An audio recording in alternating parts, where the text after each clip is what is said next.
नमस्कार भाई। आज मैं जो वीडियो दे रहा हूँ वो एक ज़रूरी मेरे सब्सक्राइबर ने कहा था कि गुरुजी इसको जो है आप हम लोगों को जो साधना करते हैं उनको जो है हमेशा डर रहता है कि कोई भी अतृप्त आत्मा उनको परेशान कर सकती है। इसलिए शमशान में किस तरह से शरीर आसन की सुरक्षा करूं, किस तरह से घर में यदि मेरे निवास स्थान पे किसी प्रेत आत्मा का छाया या कुछ और भी है उसको मैं किस तरह से दूर करूं। तीसरा, जैसे दुकान बंधा हुआ हो या घर में जो क्या कहते हैं मतलब पैसे की इनकम रुक गई हो, कलह कलेश होता हो, उसको किस तरह से शांत करूं। तो मैं नंबर 1 बता रहा हूँ शमशान की साधना। शमशान में जो है आप ऐसा करिएगा, यदि आप मेरे शिष्य हैं तो मैंने आपको गुरु मंत्र दिया होगा, उसको आप रोज कर ही रहे होंगे, वो जागृत भी है और हो भी गया होगा। जब आप शमशान के सब चीज़ों को ले जाएंगे तो आटा भी ले जाइएगा, थोड़ा सा मतलब ज़्यादा नहीं, 100 ग्राम के करीब आटा ले लीजिएगा। और शमशान घाट में पहुंच के जब आप किसी वृक्ष के नीचे या चिता के पास यदि आप बैठे हैं तो आपको सर्वप्रथम सुरक्षा घेरा करना चाहिए। सुरक्षा घेरे में जो आटा आप घर से लाए हैं उस पर गुरु मंत्र का जाप करते हुए आप जो है एक बहुत बड़ा सा गोला बनाइए आटे से, समझे ना, जिसमें आपका सामान भी रहे, आपका शरीर के सारे अंग उसी में रहे, बाहर कुछ ना निकले, और आप अपनी पूजा आसानी से कर सकते हैं। ठीक है ना। ये तो हुआ सुरक्षा घेरा।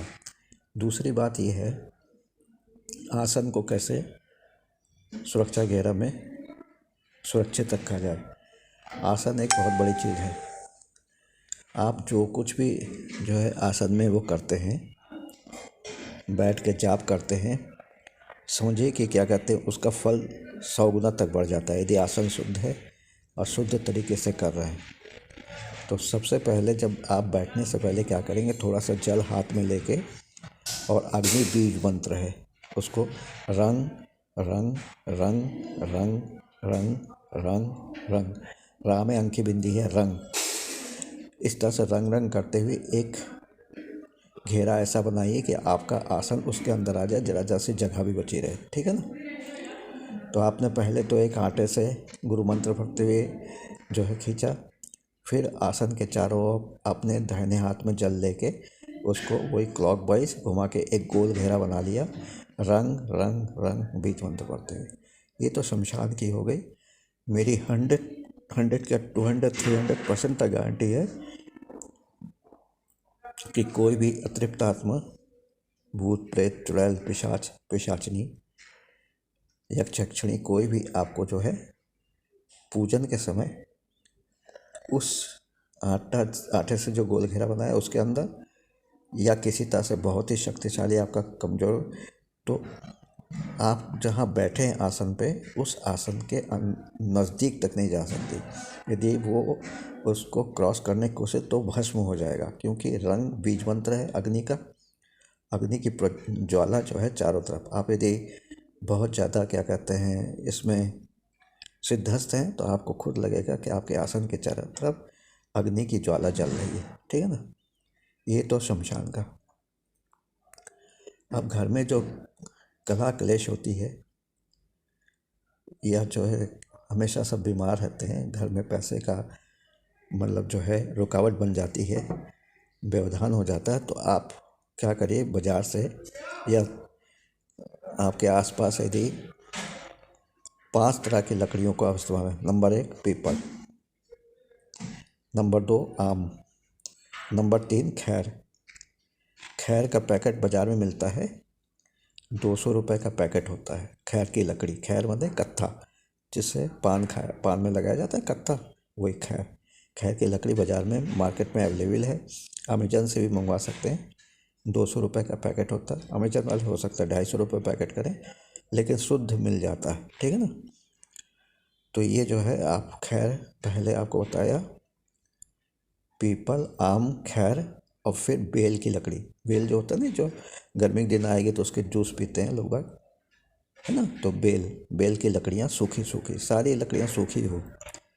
और बेर इस समय निकल रहा है, माँ सरस्वती पर चढ़ाया जाता है बेर। जो छोटे छोटे से हरे, लाल, पीले सब बेर होते हैं, उनकी जो पेड़ों की लकड़ी होती है सूखी सूखी, उसको आपको लेना है, ठीक है ना। तो क्या क्या बता दिया। आम का तो है ही है, आम, दूसरा पीपल, तीसरा खैर, चौथा बेल और पांचवा बेर। इन सभी की लकड़ियों को लेके एक ऐसा, मतलब जिसमें दही जमाते, कूड़ा कहते हैं ना, मिट्टी का कुंडा या कूड़ा जो भी होता है, अपनी क्षेत्रीय भाषा में जान लीजिए, जिसमें दही जमाते हैं हलवाई लोग। तो वो उस दही का स्वाद ही बहुत अच्छा होता है। तो आपको वो मिट्टी का कूड़ा जो है, कुंडा, वो आपको खरीदना पड़ेगा कुम्हार की दुकान से, ठीक है ना। छोटा, ज़रा बड़ा ना हो, छोटे साइज का खरीदे जिससे आप आसानी से उठा सके, है ना। अब पूरे घर के जितने भी फैमिली मेम्बर्स हैं, रात और दिन इकट्ठा करके, संडे भी हो या किसी छुट्टी के दिन में, सब इकट्ठा करके कपूर और लौंग लीजिएगा और लोबान पिसा हुआ, लोबान ढेर सारा हो। फिर उस कुंडे पर, दही वाले कुंडे पर, मतलब जो मिट्टी का आप लाए हैं, उसमें जो है मतलब कपूर और लौंग रखिए और सजा के जो है, जैसे हवन में सजाया था वैसे पांचों लकड़ियों को, 5 तरह की लकड़ियों को सजा के रखिए, ठीक है ना। अब फिर जो है अग्निदेव का स्मरण करते, उनको पूजन करते हुए पंचोपचार से आप जो है उस जो कपूर है उसको ऑन कर दीजिए, मतलब कपूर को जला दीजिए। उसके ऊपर तो लौंग रखा है और थोड़ा सा देसी घी लेके लकड़ियों पर जरा सा चुपड़ दीजिए, लगा दीजिए, है ना। तो लकड़ी जो है फिर जलने लगेगी। और आप जिस भी मंत्र का जाप करते हैं, विशेषकर यदि देवी माता का मंत्र हो, माँ काली का या माँ दुर्गे का, तो वो, या अन्य कोई भगवान शिव का हो, नारायण का हो, किसी का भी मंत्र, वो आप पूरे मंत्र को बिल्कुल प्रेम से, भक्ति भाव से जाप करते हुए, और जितने भी परिवार के लोग हैं, वो जो आपने लोबान पिसा हुआ रखा है उसको लेके जलती हुई लकड़ियों में बीच में मुख होता है ना, बीच में डालें। वो तेज़ी से जलने लगेगी और धुआं उठेगा। बस वही धुएं की ज़रूरत है आपको। उस धुएं को देख के अग्निदेव या जिस भी भगवान का अपने दैवी शक्ति का आह्वान किया मंत्रों द्वारा, उनको जो है प्रणाम करते हुए उस धुएं को संपूर्ण शरीर में लगा लीजिए। जितने भी परिवार के सदस्य हैं सब लगाएंगे। फिर और थोड़ा सा कपूर और डाल के, जिससे वो अच्छी तरह जले, लकड़ी थोड़ा सा और सजा दीजिए और उसमें ढेर सारा लोबान का जो चूरे है, वो लोबान पिसा हुआ उसमें डाल दीजिए। भभक के धुआं निकलेगा, उसको पूरे घर में दिखा दीजिए। मेरा जो है समझिए 200-300% आपको गारंटी देता हूँ कि उस धुएं के कारण आपके घर में यदि किसी भी तरीके से अतृप्त आत्माओं का वास हो गया हो, नेगेटिविटी छा गई, कला क्लेश होता हो, व्यापार में वृद्धि नहीं हो रही हो, घर में पैसे की किल्लत हो, बच्चों की नौकरी नहीं लग रही, शादी विवाह अटके पड़े, जिनके कारण या जिस भी स्त्री को गर्भ ठहर के गिर जाता हो, गर्भवती नहीं हो पाती हो, उन सब के लिए वरदान है। ये जो है, इस क्रिया को आप महीने में 3-4 बार तो करिए कम से कम। जब भी छुट्टी हो इसको ज़रूर करें परिवार के सारे सदस्यों के साथ। पूरे घर में धुआं दिखा दीजिए, ठीक है ना। अब जो है, आपने बाज़ार में फिटकरी देखी होगी, जो गुलाबी रंग की फिटकरी होती है ना, उसके आप बड़े बड़े 4 टुकड़े कर लीजिए। बहुत बड़े नहीं, मतलब छोटे छोटे आलू के टुकड़ों के जैसे, ठीक है ना। तो उनके टुकड़े कर लीजिए।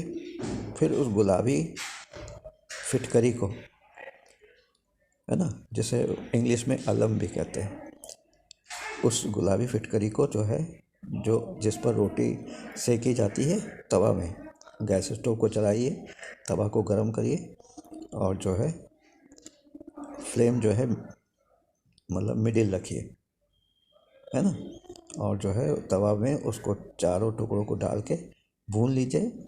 थोड़ी देर में उसमें गुलाबीपन हट जाएगा, वो सफ़ेद हो जाएंगी। फिर तवे को उतार के नीचे रख दिए, ठंडा होने दीजिए। फिर उन टुकड़ों को लेके शाम के वक्त कीजिएगा।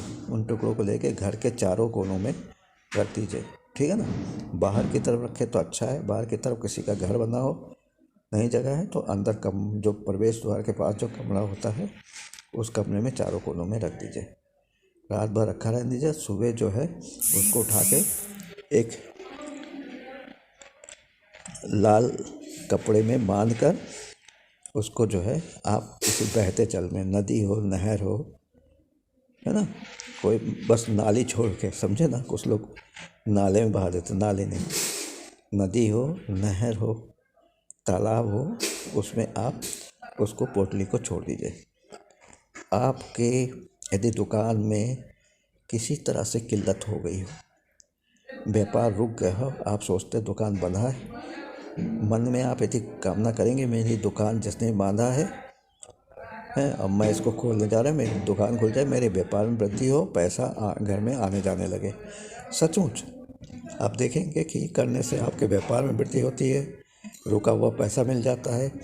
यदि आपने कहीं से लोन लिया हो तो वो धीरे धीरे चुकता हो जाता है। आपका दुकान से मतलब जो बांध दिया हो किसी ने वो खुल जाता है, आपका व्यापार सुगमता से चलने लगता है। भाई इतने तो बता चुका हूँ, ये जो है आपको आपके जीवन को सुखमय बनाएगा, आपके व्यापार परिचालन को सुगमता से करेगा, आपके घर में यदि कोई भी परेशानी हो वो दूर हो जाएगा। तो ये तो घरेलू मैंने घर के लिए बताया, समझाने के लिए बता दिया।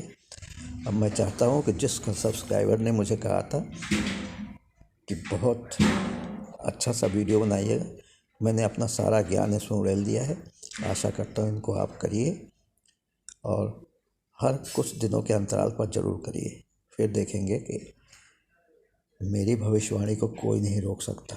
200-300% गारंटी है कि आपका काम होने लगा है। लेकिन जो भी करिए इज्जत के साथ, विधि विधान के साथ और मतलब बिल्कुल भाव विभोर हो के जो कुछ मांगिए सब मिलेगा। यही मैं सोच रहा हूँ, इसको आप करिए। नमस्कार, जय हिंद, जय भारत। भगवान आप लोग की समस्त इच्छाओं को पूरी करे। आपको स्वस्थ हो, आपसे शमशान में पूजा करो तो वहाँ पर कोई शारीरिक क्षति ना हो, कोई भी अतृप्त आत्माओं का क्रोध आप पर न बरपे, और घर में हो तो घर में जितने भी भूत प्रेत हैं सब निकल के भाग जाएं। दुकानदारी में वृद्धि हो, मतलब आपका दुकान बंधा हो खुल जाए। अब मैं फिर से आपको जय हिंद जय भारत कहते हैं। अनिल मजूमदार, लखनऊ से, स्कायरी कल्ट ऑफ इंडिया। मेरा फ़ोन नंबर है 9616205263, लखनऊ उत्तर प्रदेश भारतवर्ष।